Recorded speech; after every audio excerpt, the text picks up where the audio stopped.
I'm going to introduce Bob, and we will begin the webinar. Really such an honor, pleasure, and a privilege to be able to join in this process together. Bob, thank you so much for joining us. We're so looking forward to hearing what you have for us today. My name is Steve Hoskinson. I'm the founder and director of education of Organic Intelligence, and we're delighted to have you here. Let me share with you a little bit about our guest today. Bob Doppelt. In addition to directing the Resource Innovation Group, Bob is an adjunct instructor at the Department of Planning, Public Policy, and Management at the University of Oregon, where he teaches systems thinking and global warming planning and policy. He's trained as a counseling psychologist, an environmental scientist, and has combined the two focuses throughout his career. Bob is a longtime meditation teacher, is a visiting teacher at Spirit Rock Meditation Center, and a mindfulness-based stress reduction instructor. He's also the author of Leading Change Towards Sustainability, The Power of Sustainable Thinking, and a book that he will be sharing with us today as well. He's an author in many, many venues and has been one of the leading voices in resiliency and the transformational change, community building, in the face of global climate change. So Bob, it's such an honor really to have you here. Thank you for coming in and being a part of this process and sharing with us what you have for today. Welcome, Bob. Well, thank you, Steve, and thank you, Tasha, and everybody else who's helped to set this up. It's an honor to be able to speak with your group today and speak with everybody. And hello from wherever you are. I can see you're from many, many countries, and so whatever time zone you're in, welcome. I'm going to try to do my screen share now and get this going.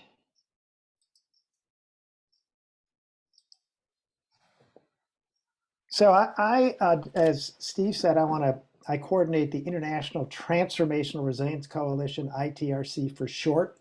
We are a coalition of a number of organizations focused on trying to get out front of the mental health and psychosocial problems generated by the climate emergency. And Steve has been a longtime member of our National Steering Committee, which we deeply appreciate. And I'm going to talk about what our research and experience led us to conclude that what we've predominantly been doing so far to address the mental health issues of the climate emergency really are not what's needed. What we do need is a public health approach applied in communities to build population level mental wellness and resilience. So let me just give you a brief history of how I got to this, what I'll share with you today. We started the ITRC now 10 years ago, believe it or not, very small organization at the time. I was directing the Climate Leadership Initiative at the University of Oregon. We were running around the country, one of the first in the country, funded by the Rockefeller and Ford and Kresge Foundations, helping communities and states develop their first climate action plans.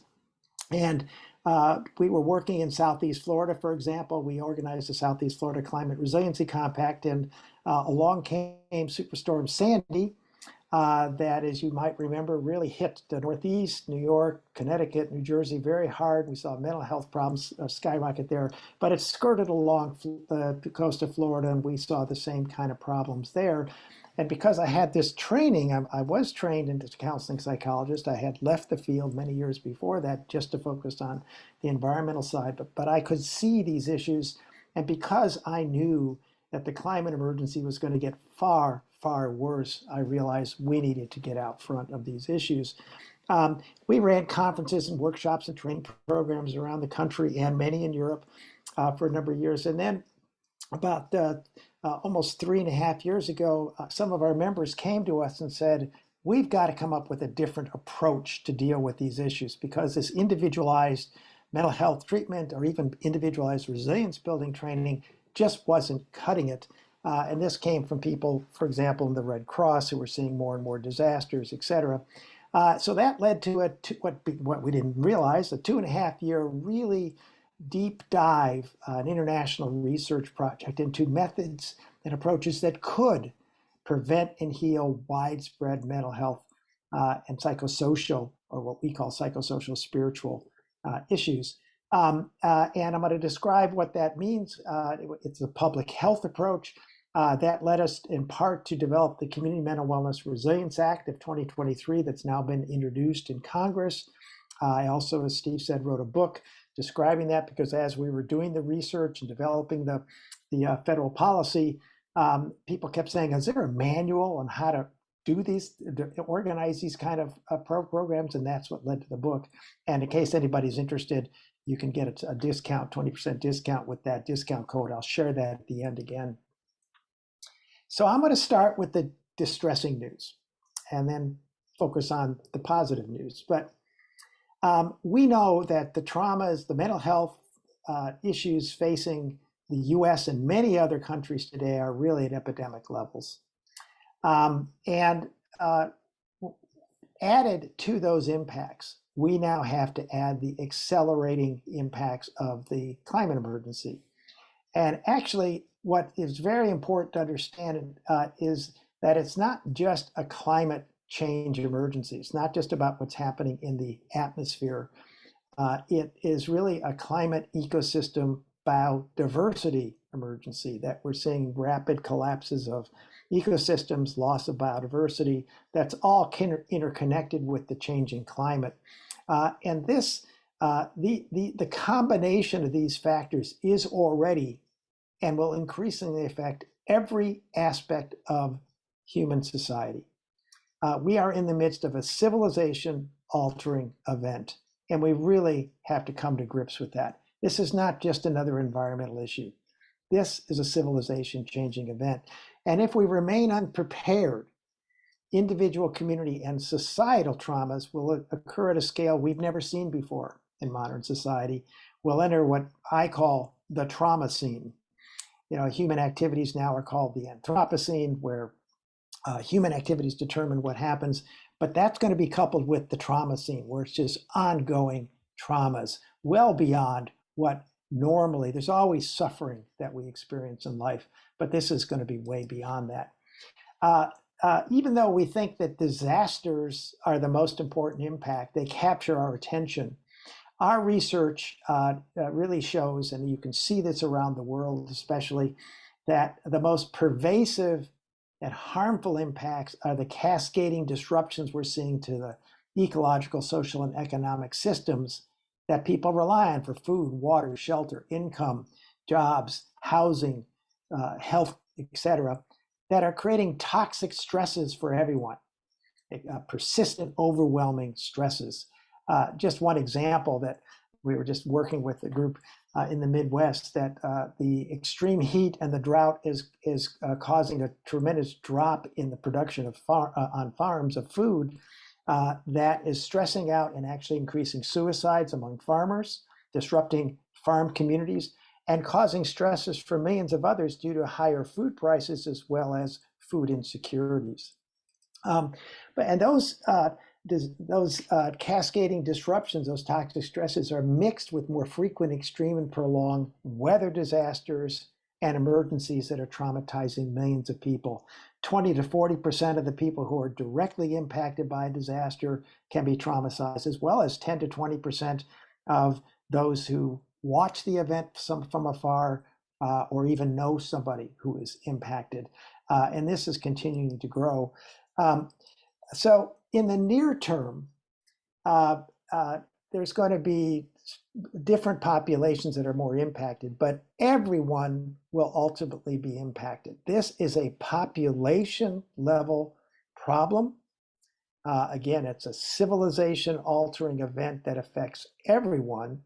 But in the near term, we do have to understand and focus on the people, the populations that are going to be more greatly impacted in different times, ways, and magnitudes. BIPOC residents in the US and other countries, low-income residents, migrants, ethnic minorities, single women and children, people living alone, the elderly, which are often the same but not always, those in insecure housing, those living in high-risk zones, activists like many of you who get burned out on these issues, and people with pre-existing conditions, and first responders, and there's some more.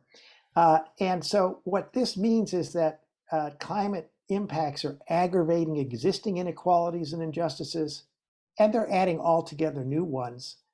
that create even greater impacts for many of these populations than they're already experiencing.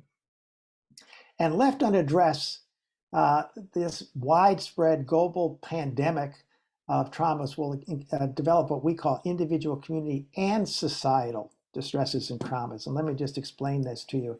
We all know pretty much what the psychological, emotional, and spiritual distress is. It's an understanding and a normal response associated with the stressors that are difficult to cope with, or that result from witnessing harmful situations or even fantasizing about them, like eco-anxiety is. Individual trauma, most of you, I'm sure, all of you, I'm sure, who are involved with organic intelligence also understand very well. It's a blow to the psyche. A good definition of it is a blow to the psyche that breaks through one's defenses with such brutal force that one cannot react to it effectively. And so often happens in catastrophes and traumas. People withdraw into themselves. They feel numb, afraid, vulnerable, and alone. Their fear and alarm center is activated, and they go into these fight, flight, freeze reactions that, left unreleased, really cause trauma. But what we're also seeing, and what is not as well widely understood, and as we looked around the world doing our research project, we just saw this everywhere, is what you could call community trauma. And this is can be defined as a blow to the basic tissue of social life that damages the bonds attaching people together and impairs their sense of community. It's the gradual realization that their social supports, their community no longer exists as an effective source of support, and that an important part of the self has disappeared. These are Kai Erickson's definitions, which I always thought were very good. And community trauma can affect people in a specific geographic area, neighborhoods, communities, but they also can affect people with shared identities, religious or spiritual, refugee, internet-based groups. Just a good example, I live in Oregon in the US, and not too far from us 2 years ago, an entire town of Mackenzie Bridge burned down because of a wildfire in the extreme heat events and droughts that we were having here, creating tremendous community trauma. And societal trauma goes beyond the specific geographic area or a group with a shared identity to affect entire cultures or nations or all of humanity. And the COVID pandemic was a classic societal trauma. Everyone has been affected. And left unaddressed, if we don't get out front of this, the climate mega emergency is going to turn out to be the greatest societal trauma humanity has ever experienced. So we have to think about all three levels when we address these issues, not just the individual level. And also we have to remember that there's no physical health without mental health. That's an old saying that's often used, that comorbidity between physical and mental health is very common. Adverse mental health conditions often aggravate existing physical health problems or create their own new ones, from heart disease and other sorts of things. And physical health problems, when people have a problem, that can often lead to mental health issues. But we often, in our field and other fields, we often do not recognize these issues. So it's important to keep that in mind. And what's also important is that pervasive traumas, as you all know, because you're in this field, feed on themselves. Because unaddressed trauma becomes buried in the nervous system, as we all know. We just hold on it, and it can cause people to deny what's happening, to dissociate from it, to blame others, attack others, self-sabotage, or reenact the very things that cause them to have the problem as they try to work these issues out in some way. And it leads to distorted facts and perceptions and truth, harmful social norms, harmful policies and institutions. It can easily lead to we versus them tribalism and dangerous polarization, abuse, aggression, and violence, including more adverse childhood experiences as parents take their distress out on their kids and their parent and their spouses. It can resurface and intensify unresolved historic racism, genocide, and other injustices, and create many other new forms of injustices. We're seeing all of these already, certainly in the US and in many other countries, these patterns. And as we can see, the combination can unravel families, groups, communities, and entire societies. And again, we're seeing this, you're all seeing this, and it stresses all of us even more. And just as importantly, that the widespread unaddressed trauma also is blocking our ability to address the climate emergency. And that's because when people feel threatened, the executive center of the brain, so to speak, shuts down. It's shut off. All of the body's energy is focused into self-protection to put us into a piece where we fight back or flee, or if it's overwhelming, the hormones, the stress hormones, we can freeze. And this makes it very difficult for severely stressed or traumatized people to grasp complex issues like the climate emergency, let alone be concerned about the personal impact, the climate impacts. Just the last thing they can do. They're in a self-survival mode. And that can activate opposition also to anything that they see as threatening, including, for example, the need to shift away from fossil fuels and the cost of that and the inconvenience of that to address the climate emergency, or any other lifestyle change to address the climate emergency. And so what we've seen in our work, and if you think about it, I'm going to guess you'll see it in your work, is that opposition to climate policies and programs is not always an ideological, political or ideological reaction. It is often a reaction to the distress people feel from things gone wrong in their life. And just as youth who don't have good economic options or educational options often end up and who don't have good social connections or social bonds often can end up joining a group that is violence, a gang that is violent. What we're seeing is that people who feel threatened, who don't have good social connections, who are really traumatized, can easily join movements that oppose climate solutions to find a group they can belong to that give their lives meaning, purpose, and hope. So it's not always ideological at all. It's a reaction to the climate emergency. What we've also found in our research, and I think, again, if you think about it, you'll find that is that climate and most other traumas today result from the interactions between individual, family, social, economic, physical built, and ecological factors, not just the individual factor, not just family, which is what we've been trained in the mental health field. As a counseling psychologist, that was my training. So this is called the social-ecological model. Many of you have seen this. Yes, our individual knowledge, skills, childhood experiences, and biology clearly play a role in how we think and act. And that's influenced, however, by the interpersonal, our connections with family, friends, our social networks, and the social norms and values they have. But all of that isn't influenced by the community, the conditions of the neighborhoods, the workplace, schools, the groups we belong to, the religious and spiritual associations. All of that it's influenced by policies, institutions, power relationships, the types and levels of services that are about. And all of those interacting forces are influenced by environmental factors, the conditions of the food and water and green space, open space that people have, the physical built environment in which they live, meaning transportation systems and housing and parks, the economic opportunities they have, whether it's meaningful work or not, and living wage jobs, and ecological systems in which people live. People living in the desert have a very different culture often than people living in the rainforest. And so all of these factors really influence mental wellness today and resilience. Unfortunately, our mental health, our human services and disaster response systems mostly react to crisis and illness. We have a crisis and illness system that's reactive. They cannot keep up with and cannot address today's mental health problems. We're seeing these skyrocket all along the road, even with way more mental health professionals. There's never going to be enough to help everybody who experiences mental health issues. And consequently, there is no chance these systems can prevent or heal the scale or scope of the problems speeding our way. They're going to remain important, but they're not really where the solution is. So we've got to sort of get out of our silos. We've got to start to think systemically and respond holistically to this population level civilization altering event.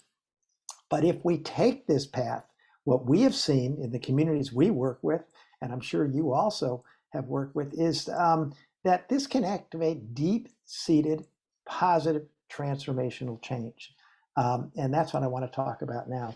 So we want to build what we call transformational resilience, population level transformational resilience. Now, we had a team about 8 years ago that came together to work and decide on the name transformational resilience. And I don't know if you've ever done this before, but it took about, I don't know, 75 emails back and forth until we finally agreed on that term. And what it really means, and it goes to the heart of what organic intelligence does already. It's helping people essentially use adversities to learn, grow, and find new sources of meaning and purpose and growth. This is called also adversity-based growth, post-traumatic growth. We thought that was too wonky for the public, so we called it transformational resilience. That's how we got there. But what it means is that when suffering is caused by previously external forces that have no endpoint, no resolution, or simple cure, which is what the climate crisis is doing and will do, the priority must be not to necessarily just treat the problem they have at the time. That's helpful. But the real priority must be to help people develop the capacity to buffer themselves and push back against the stressors and find constructive new sources of meaning, purpose, and healthy hope. So by transformational resilience, what we mean is help everyone develop the capacity for the term we use as presencing, or self-regulation skills to calm their body, mind, and emotions in the midst of adversities. And there's all sorts of age and developmentally and culturally appropriate presencing or self-regulation skills, and purposing skills, as we call, or those adversity-based growth skills, or the end-of-trauma skills, as organic intelligence might call it, that are both of those, to find new sources of meaning, purpose, and hope in life. And we have found that the combination of these two really helps rebuild faith in the future. But the capacity to build population-level transformational resilience also depends on our ability to address all of the interacting social-ecological factors that are driving mental health problems and traumas. So we have to find ways to counter all of those forces in these areas. And our research, after lots of looking around and diving, and it was a fascinating research project that lasted 2.5 years, I said, interviewing people all over the world, from Brazil, in the programs working in the favelas of Brazil, to Israel, to Europe, and many places, and many indigenous programs in other places. It really comes down to what in the US or Western world is called a public health approach to mental wellness and transformational resilience. So a public health approach to transformational resilience really takes a population level approach, not one that merely focuses on individuals who already show symptoms of pathology or who are deemed high-risk groups, although they must be given special support and resources as part of the population level approach, using approaches called proportionate universalism and life cycle approaches. We can talk about that. But so our mantra's got to be leave no one behind. A public health approach to mental wellness and transformational resilience prioritizes preventing problems before they occur, not merely reacting to and trying to treat them after they emerge. And it integrates group and community-minded healing methods, most often run by peers, into the prevention strategies.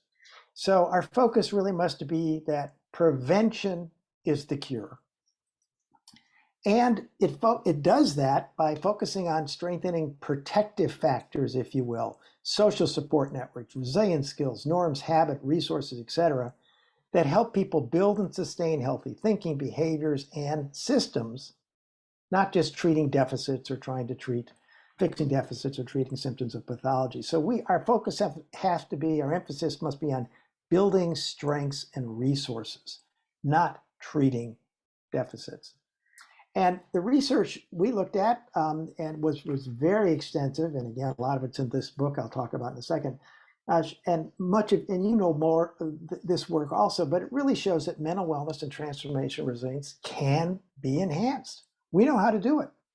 And the most effective way when we have these widespread population level problems is to establish what these groups call social infrastructure in their communities, which are often called some version of resilience coordinating network. Sometimes it's a resilience steering committee, sometimes it's a resilience board, whatever. But these are groups of people that come together, broad array of grassroots, neighborhood leaders, civic, nonprofit, and public organizations that together jointly plan, implement, and continually improve multi-systemic actions, meaning actions to address all those levels of the social ecological system, to build and sustain the capacity for mental wellness and transformational resilience among all residents, meaning all adults, all adolescents, and all young children. So here's a sample ideal resilience coordinating coalition. You could call it well-coordinated decentralization, or a ring team or hub and spoke approach. In the middle, the first circle in the middle is the sort of the steering committee that comes together. Sometimes it's called a board of directors, whatever, and it has neighborhood leaders, private sector, civic leaders, youth leaders, public sector, mental health, nonprofit, faith leaders. They come together. Each one is different. There is no standard approach to it. Each is unique. And they try to plan and develop strategies for how we're going to help the entire population build their capacity for mental wellness resilience. But outside of that are all these resilience innovation teams working with different populations or sectors. So there might be a team working with neighborhood groups. I'm going from the upside to the right side. It's a team working with the private sector, some with youth groups, one with the educational systems, or one with public sector, human services, disaster mental health, et cetera. They're all doing their work, but they're coming back and they stay coordinated with this steering committee. They share what they're doing. They get feedback from them. So people say, well, have you thought about so-and-so? But in doing that also, they identify populations that are not being served. So people are the education teams find out that, 10% of the youth in our community actually are going to private schools. Has anybody reached out to them and tried to get them involved? So you identify gaps, you identify overlaps, you come up with joint fundraising strategies. You find that two different groups are going to go to the same funder, and you go, wait a second, can we coordinate those and merge them possibly, or separate them clearly enough so that both can get funding? And these kind of groups exist in many communities around the US and in other parts of the world. They take different forms. This is the ideal version, but it's really trying to get this population level focus. And we then, as part of our research, this extensive project, we tried to find out what's critical. What are the core elements of successful strategies to build population level mental wellness resilience for the climate emergency specifically? And the first one we found is to build social connections across cultural, economic, and geographic boundaries in the community. This is the most important. And part of it's because in many parts of the world today, due to the internet and the kind of jobs that we now have, et cetera, toxic social isolation and loneliness is widespread and producing profound mental health problems. We have found this to be the biggest driver of that, but there's others I'll talk about in a second. So, and what's also important, so if you can build social connections, you can overcome this isolation and loneliness. But also family and friends and neighbors are far more important than first responders during the first 3 to 5 days of a disaster. And they're also key to provide practical assistance and emotional support to people during difficult times. So they're key to recovery. And those social connections are really vital to building healthy hope and social efficacy in communities required to implement climate solutions. I don't have a lot of time, but here I'll just briefly say that the buzzword or the way to focus this is, think about this, is there's bonding, bridging, and linking social support networks that you want to build. Bonding are close family, friends, and neighbors. Bridging are bridges between your close family, friend, and neighbor group and another close family, friend, and neighbor group, your other bond. And linking social support networks are links between the bonding and bridges networks to organizations or people with key resources, food, water, shelter, et cetera, that are critical in disaster, or political power, economic power. And we can go into that in more detail. Just as importantly, again, as it applies to the climate emergency, and I'm listing these sequentially, but they're actually a holistic whole.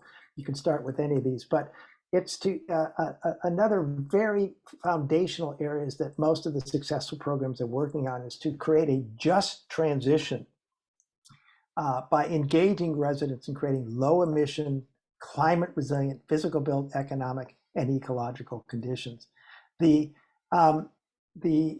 health and resilience and safety of housing, of transportation systems, the ability of people to get meaningful living wage jobs and work, the health of public spaces like parks, et cetera, the health of local ecological systems, forests, wetlands, et cetera, all have profound impacts on people's mental wellness and resilience.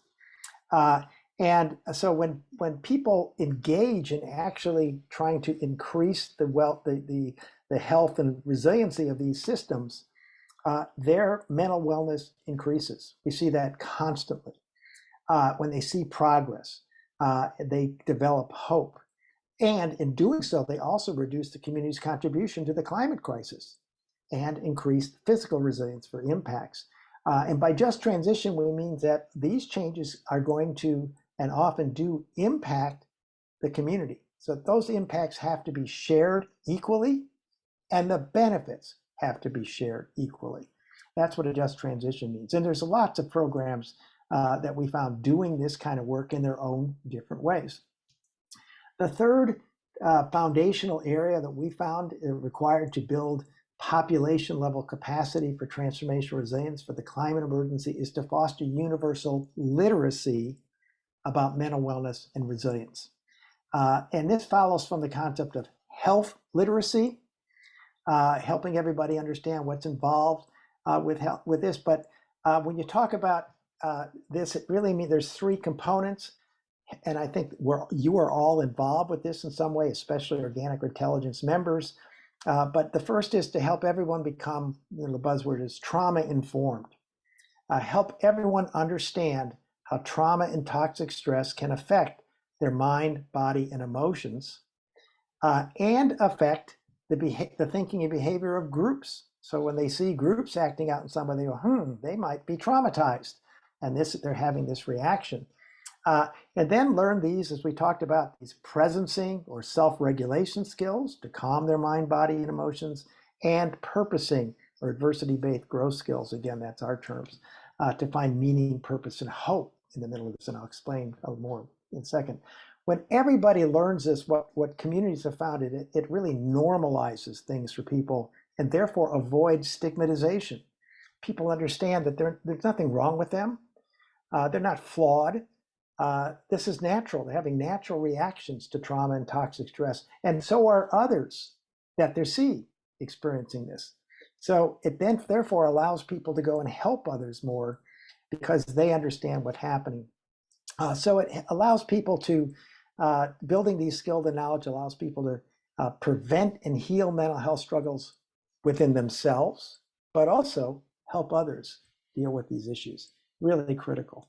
The fourth area which we have found, we often don't think about this in the mental health and, world, but it's very important, is to help residents regularly engage in specific practices that we know, research knows, enhances mental wellness and resilience.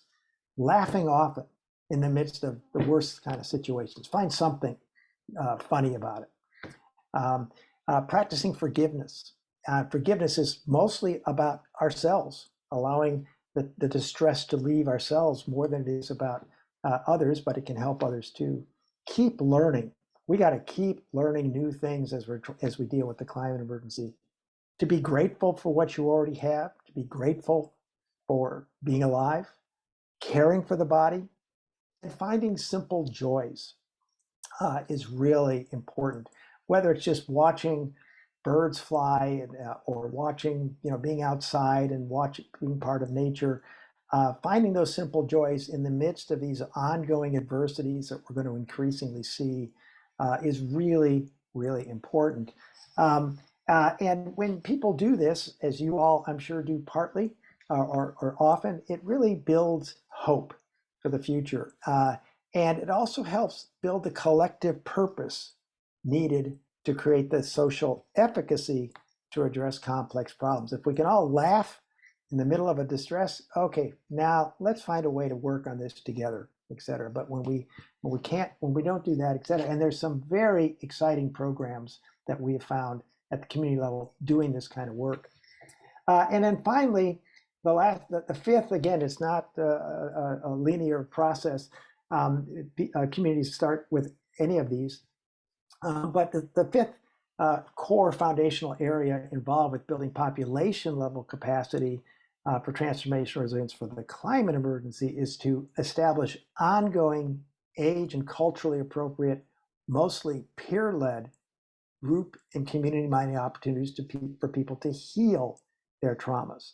This is exactly what I think organic intelligence works on, in addition to some of the other things.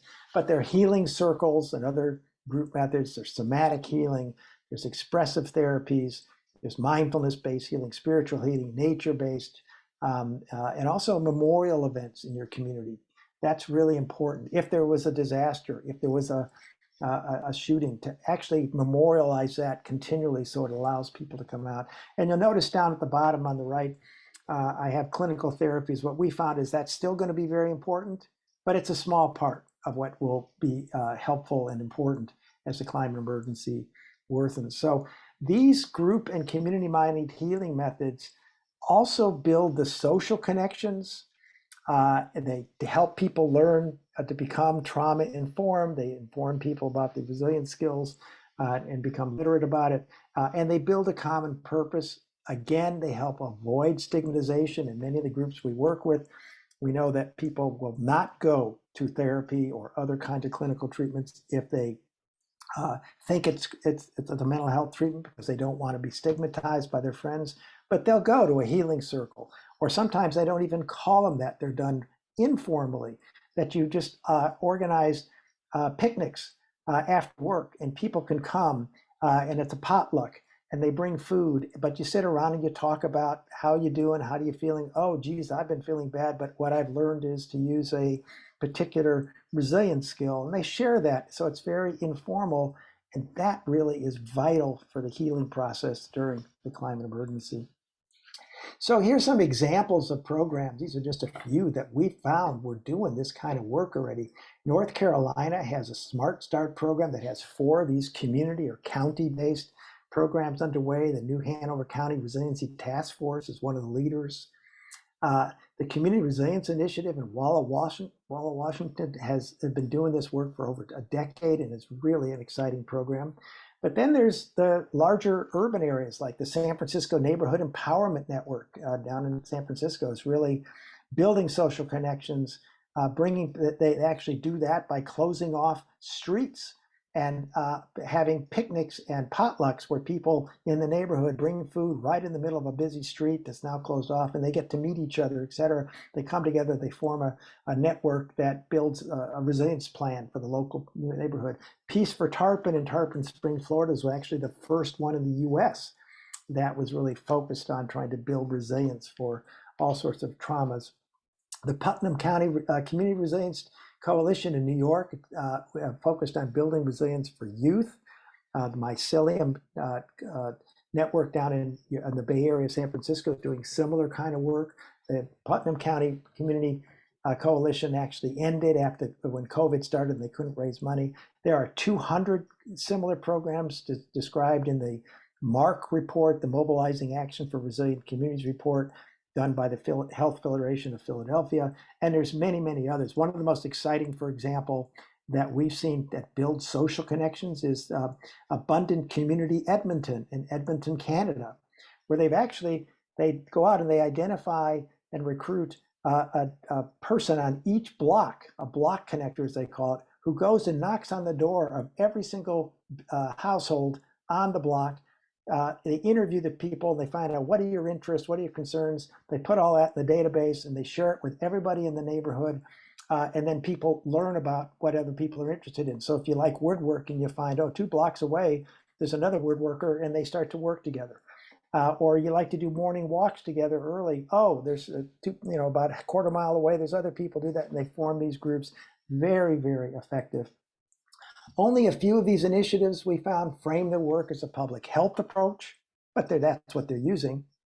Each is unique, and none addresses all 5 of the core foundational areas I just described. And only a few are explicitly focused on the climate emergency. The San Francisco Neighborhood Empowerment Program is one. The North Carolina Smart Start program focuses on what they call 4 ACEs now: adverse childhood experiences, adverse community experiences, adverse climate experiences, and atrocious cultural experiences, by which they mean racism and other kinds of inequalities.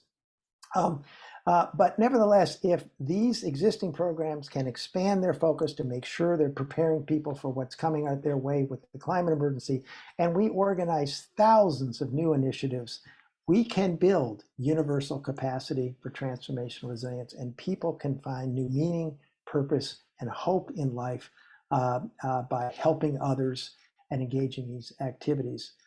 But the key we found in our research is to really build the social connection in communities, again, called often a resilience coordinating networks. That's the key to success. Although well-intentioned, we found that programs focus on just specific populations alone without being coordinated with a broader effort. Actions by a single organization on your own or offerings in single locations, they sort of continue today's siloed and fragmented approaches. And they cannot build the population mental wellness and transformational resilience that's urgently needed for what is rapidly speeding our way. Your work, the work of an organic intelligence, really is vital. It's right in line. It's the same thing. We're using different terms possibly, but you're doing the same kind of thing that I just described. And you can really help empower that movement. Personally, on your own, you can make sure, as you're already doing, but learn those foundational elements, those resilience skills, et cetera, and put it into the public health context, public health approach, and share them with your family and friends. Again, many of you are already doing that, I'm sure. And at work, share those same foundational elements with your colleagues and your clients and others you work with, and try to institutionalize them where you work. And in your community, to the extent that you can, time-wise and other things, get friends and families together to form an initial planning group, then invite others to join and try to help organize and operate a local resilience coordinating network. Again, just using the work that Steve and the team have already done. You've got it right there, and just a matter of trying to get those community groups together. It sounds like Steve shared with me before we started that you're already doing that kind of work. So we do need new policies to fund and support the resilience coordinating networks. When we talked with these peace groups and interviewed them, they almost consistently said the number one thing we struggle with is funding to get going, get organized, et cetera. So we then worked with Representative Paul Tanco, who's a Democrat from New York, to write and get introduced the Community Mental Wellness and Resilience Act in 2023. It became a bipartisan bill with Representative Tanco and Representative Brian Fitzpatrick from Pennsylvania and a number of co-sponsors. And then it was introduced in the Senate by Senator Ed Markey and co-sponsors. And they're about to reintroduce it again in the next couple of weeks. It's already been endorsed by 120 organizations throughout the US. And with your help, there's a good chance we can actually pass it this Congress. Just so you know, the Community Mental Wellness and Resilience Act will establish a planning grant to support organizations, the people who want to organize a community resilience network. It will establish program grants to support ongoing community resilience networks. It will have a set aside for rural communities. And in the Senate bill, it also have a set aside for social justice communities. And it requires CDC to provide technical assistance to those programs.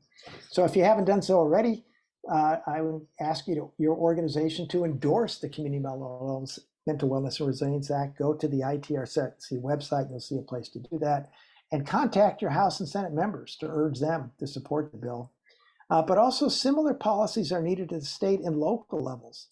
And you can do, nurses, this is from the previous one, can really get involved with that and do that work.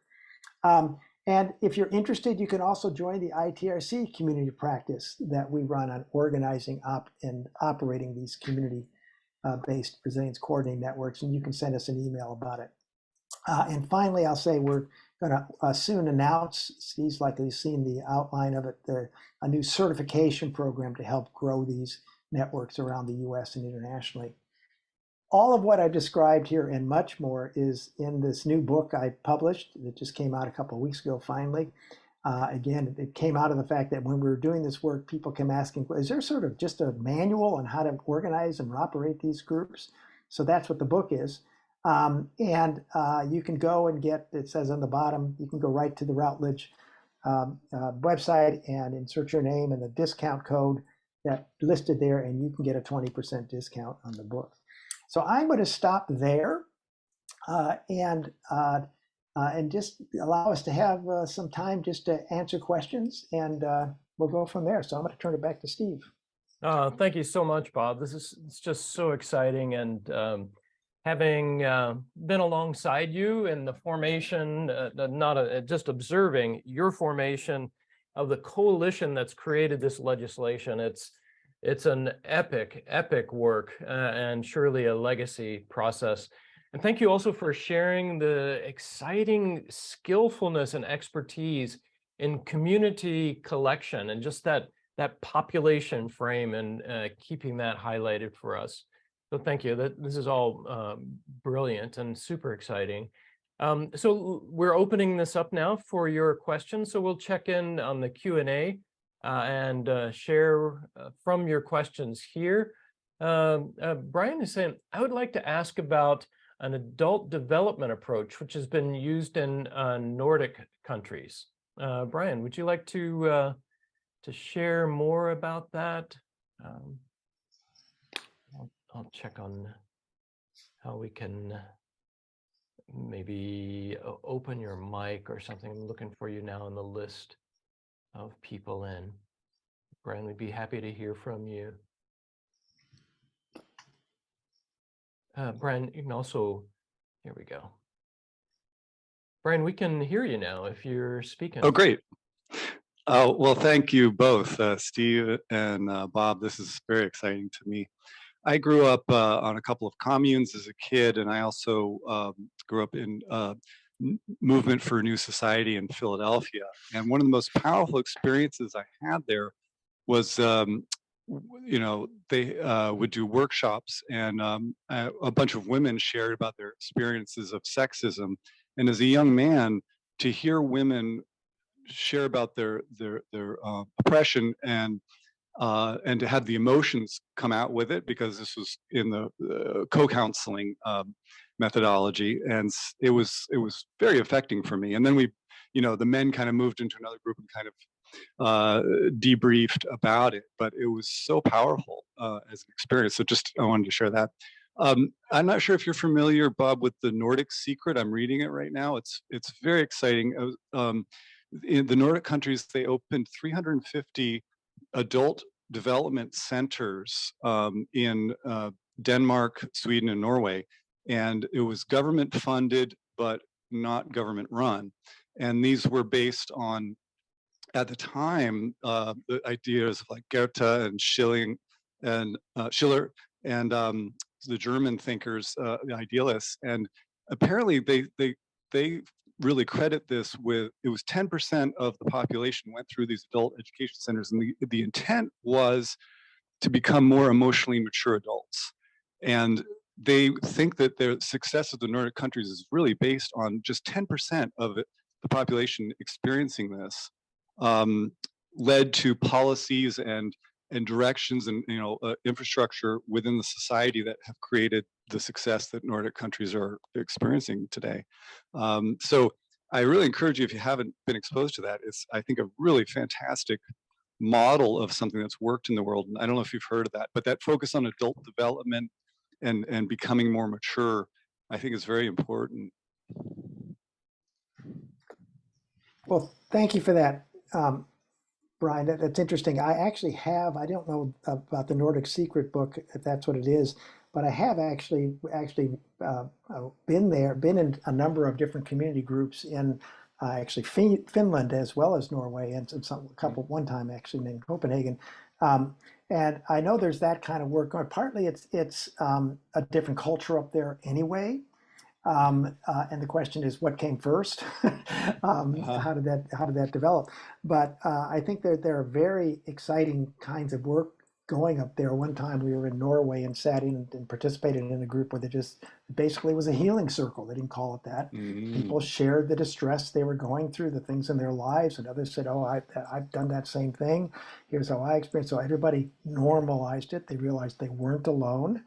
And then they just talked about, well, how can you deal with that? Oh, here's how I've dealt with it. That doesn't work for me. But oh, this here's another way I've dealt with it. Oh, God, that. And most of the time, it always comes down to social connection, social and honest sharing with each other.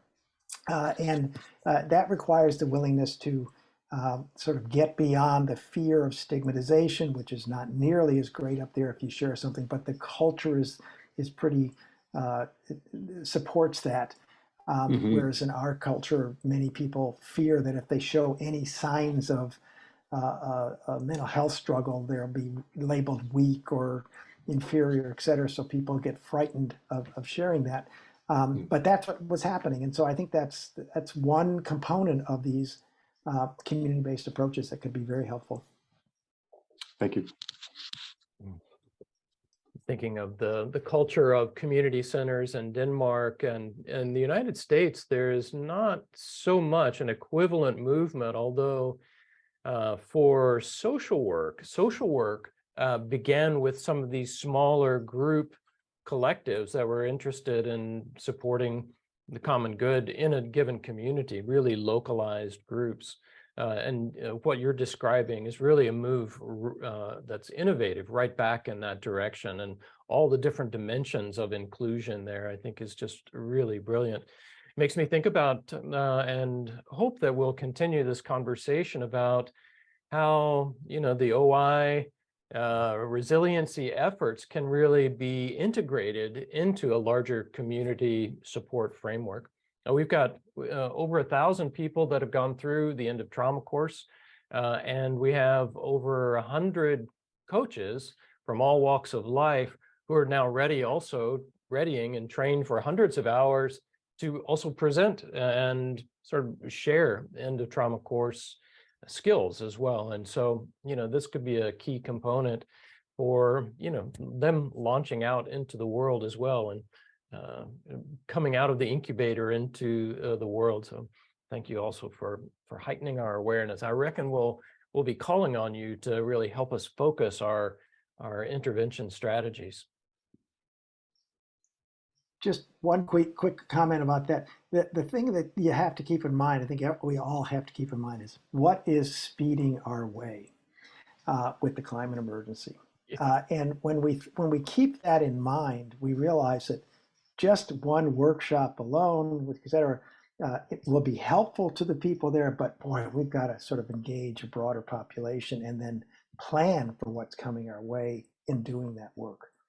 And I know it's distressing to think about that, but that can also really transform the community in very, very positive ways.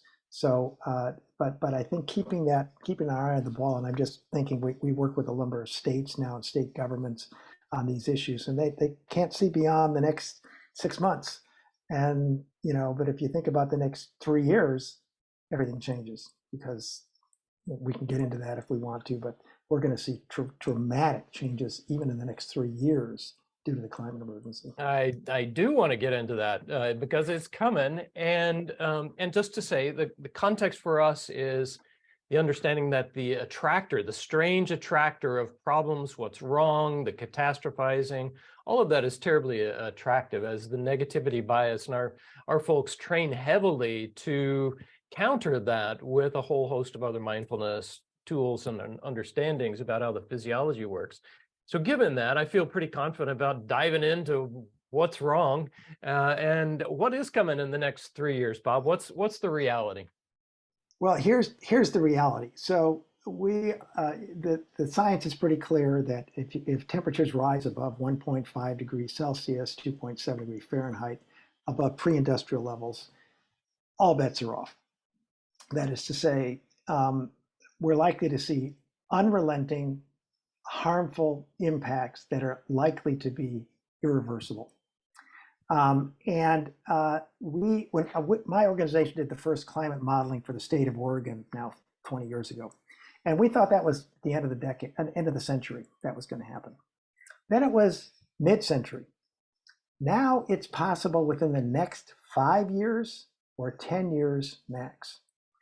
And worse than that, that we have been in a La Nina situation. We're now shifting to an El Nino.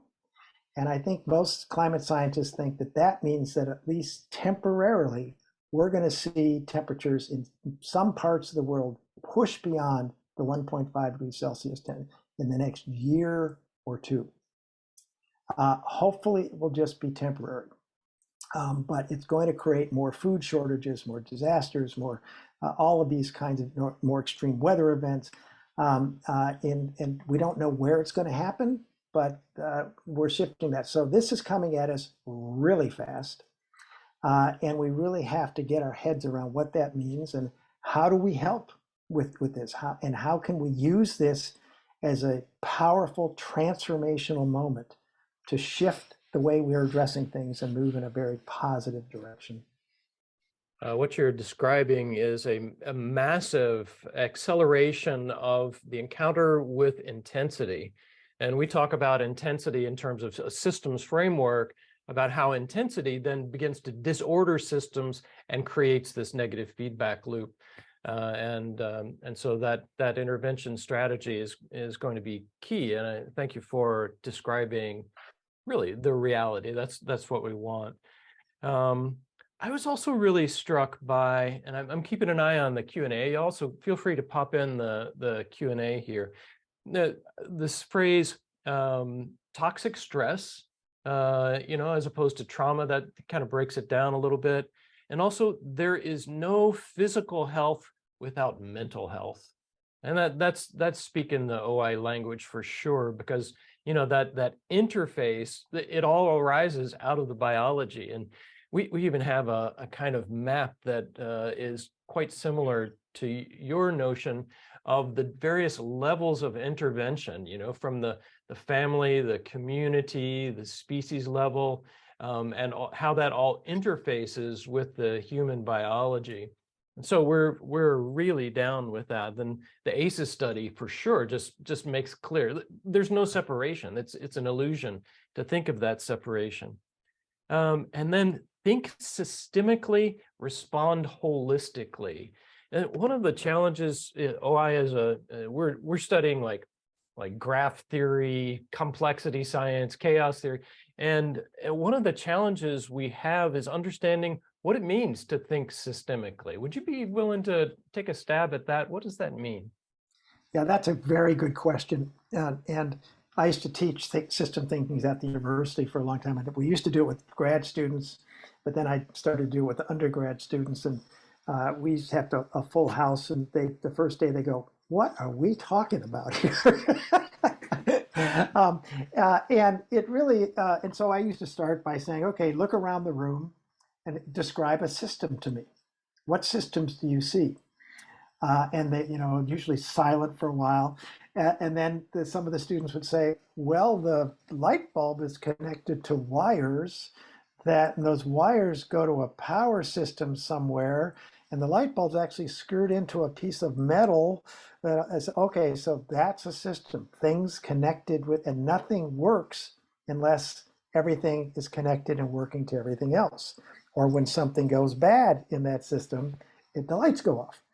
So it's thinking about the connections, the interconnections we all have with each other. We are so fundamentally social beings. We don't exist on our own. We exist because two other people decided to make us exist in the first place, and we didn't choose to be here. We just sort of showed up. But we're interconnected with other humans, and we're interconnected with nature and every other part, and with the cosmos, as you said. So helping people just sort of understand the connections, and then what we do is we have exercises we help people go through to sort of think and sort of see the systems you're involved with. That's one point we try to make, and then see how you might be affecting those systems. We give them games that people can play if we do this, et cetera. But that also leads to see how you can use those systems to enhance well-being. Because if you find one or two places where you make a change in one element of a system, it can ricochet around and increase well-being. So that's how we just help people understand that everything's connected, but do it in a practical way so that people can really see both how they can affect those systems, but also how they can benefit the systems. That's brilliant. Thank you, Bob. I'm looking at our time. Bob has made himself available for a bit longer for Q&A, so feel free to bring your questions in. I think one of the things that might be helpful for our members to know too is that one of the ongoing pleasures of being with you from time to time is just seeing your artistry of collaboration. And you have built coalitions and collaborations of extensive range and also sort of import. And I wonder if you would give people a sense of the level of dialogue that you're having at the national and international level. And there are major organizations that have signed on for the legislation, for instance. And I wonder if you might speak to some of the support you're finding at the higher levels of organization. Well, thanks, Steve. That's a very interesting question. Well, first of all, the ITRC, which Steve is on the steering committee of and that I coordinate, we are a coalition of organizations, the American Psychological Association, American Psychiatric Association, National Association of Social Workers, American Public Health Association, and many others. And what we brought them together, usually slowly, one at a time. And what we found is that, and it wasn't just me, it was a bunch of people working on this, is that they're all looking, they all sense something really off kilter. Something's really wrong. We all know it. And they're looking for a way to address these issues. But because of their their training, the mental models they have, the funding that supports them, and the overwhelming work they're already doing, it's hard. It has been hard for folks to sort of see a different approach. But when we share this with them, then they tend to get excited. But I will say, you and I were talking about this before we started, that's not everybody in the organization often. So you have to find the right people that you can connect with. Sometimes the mission of the organization seems to conflict with first building collective approaches, and also working on resilience versus treating mental health problems. So you have to find people who sort of get that and are willing to engage in that kind of work. And it just takes patience. And as I was sharing with Steve earlier, I've been doing this kind of work since the 80s. And one of the people I initially worked with kept telling me, here, Bob, the key to this is relentless pressure applied relentlessly. And that's always stuck with me. So you go with the flow. You know you're going to hit obstacles. But stay at it, and watch your ego. I have to watch it all the time. Oh, that's hooked me, and I and apologize for that, and especially take a different tack. That takes sometimes it's hard to do that. I was sharing again, my wife is good at helping me with that. So I think it's just really a matter of staying with it and know that people are desperate for a different approach. Most organizations of people, we know things are not working the way we want them to do. So just keep at it. Thank you, Bob. Jane has come in with an important question. I noticed that Chevron, BP, and Shell are industry affiliates of ITRC, and just wondering how that's going. I don't know where you got that. They are not at all affiliates okay. of ITRC. My apologies. Are you finding any contact with, with transformations at that level, say industry transformation? Are you seeing anything like that happening? That's a very good question. We again have started to work mostly at the community level and working with organizations at the national and international level. And by the way, we're working with a number of international groups. I didn't get a chance to talk about that, but that are helping at the community level to engage people in these activities. I did for a long time. I worked for a long time with a coalition and other groups directly on forestry issues and on greenhouse gas emission issues, et cetera. And that's very important, et cetera. But we're not doing that anymore. We're allowing other organizations to get that. I think the more that you can get pressure from the bottom up at the community level to Shell or whoever else those organizations were, that's great. And so they're not going to respond much to one community, but you get more and more communities who are saying, we want off fossil fuels. In my community in Eugene, Oregon, where I live, the city council has just passed an ordinance banning natural gas use in any new buildings. The first one in the country, I think, to do that, municipality. And that created a pushback by Northwest Natural, the big natural gas company, that's got it on an initiative so now all the voters have to vote on it rather than the city council deciding. So that's the kind of dance we're going to have to go through. But if you have these community groups together that push the city council into this kind of work, they're rallying members around the community to see what happens. They don't have the millions of dollars Northwest Natural is spending trying to promote this, and all the lies and half lies and that they're telling about this. But that's what I think is really critical. Yeah, absolutely. Nancy's saying this conversation has been so helpful to understand the magnitude of conflict and ungrounded repetition of traumatic patterns in families and groups. Big word of appreciation and acknowledgement there. Simon says that it appears that continual education, both implicitly and explicitly, for the development of systems thinking in society's neurobiology will help these resiliency endeavors. How can we support building these mental frames on all levels?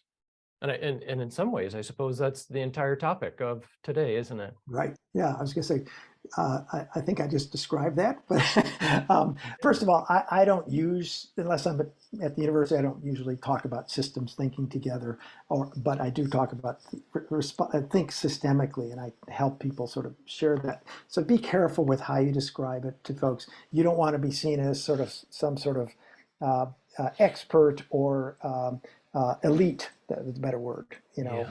And so you have to describe this.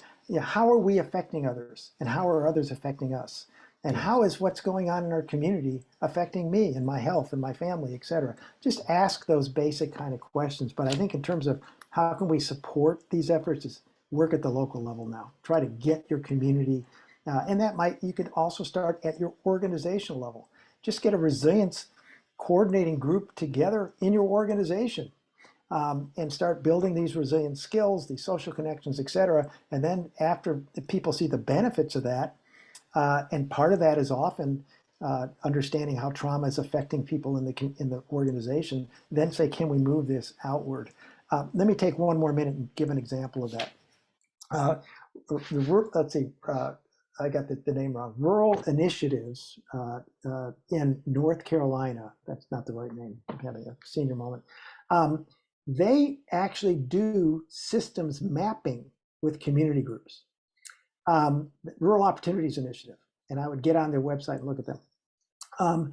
They're doing great work, and they don't call it systems thinking, but they say we're going to do a systems map. So they have people bring community members together, and they say, so a child just gotten kicked out of school because of something they did. So let's map how this happened.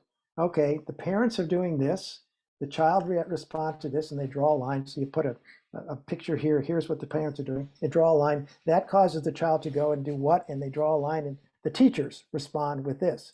They kick them out. And then there's another line over here, this is what happens next. And people start to see the systemic effects of the different behaviors going on in the community.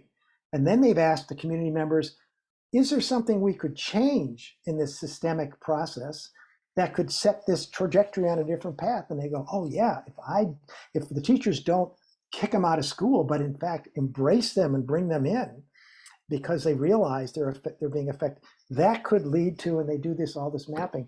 So that's a really powerful process. And we often use their process too. So that's one way to sort of bring that kind of systemic thinking into the community. Actually map it out for folks so they can visually see it. That's brilliant. That's really brilliant. I love the idea of our developing resiliency coordinating group here. Jane, yes, the ITRC is the Interstate Technology Regulatory Council, different group altogether. Yeah. Thanks, Jane, for that. Heads up. Yeah, this is fantastic, and yeah, we look forward. You know, when we think of prevention is the cure, we think also here about early childhood education, early family intervention, and so you know, there are so many levels to support, you know, society and communities in particular. So I'm thinking of those educational systems as well as being an offering that could, you know, be a wholesome way to support families, communities, also a little entree into communities. And when you bring them together and have them share what they're doing with groups that are working with other populations or other sectors, and you start to develop these sort of common joint strategies, it really becomes much more powerful.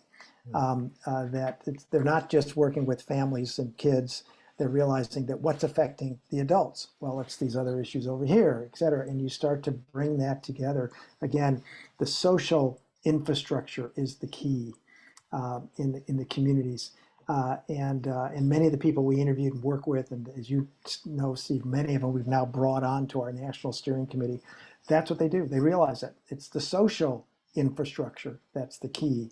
It's not the individual interventions. They flow from that social infrastructure. Yeah, I hope our members are hearing the expert coaching that we're getting here. And Bob, we will for sure want to have you back. We'll begin our organizing effect. And then at some point, we'd love to have you come back and provide a little bit of steering for us and guidance as well. Thank you so much. Bob and I will have a conversation next week on the End of Trauma podcast. We'll get into some of the other details of this in particular. And this is just brilliant and so needed and necessary. As to say that the need will never be greater than right now. Anything else, Bob, as you think to conclude here? No, I appreciate you having me, and I'm happy to work with you down the road. I'm going to guess I'm going to learn as much from you then as I might be able to share, but I just look forward to more. Yeah, me too. Thank you so much. Look forward. Thank you all. Good luck on your work, everyone. Take care. Yeah, thanks, Bob. Thanks all. We'll get you the information, the slides and everything from Bob, and look forward to our next contact. Yeah, thank you much. Take care.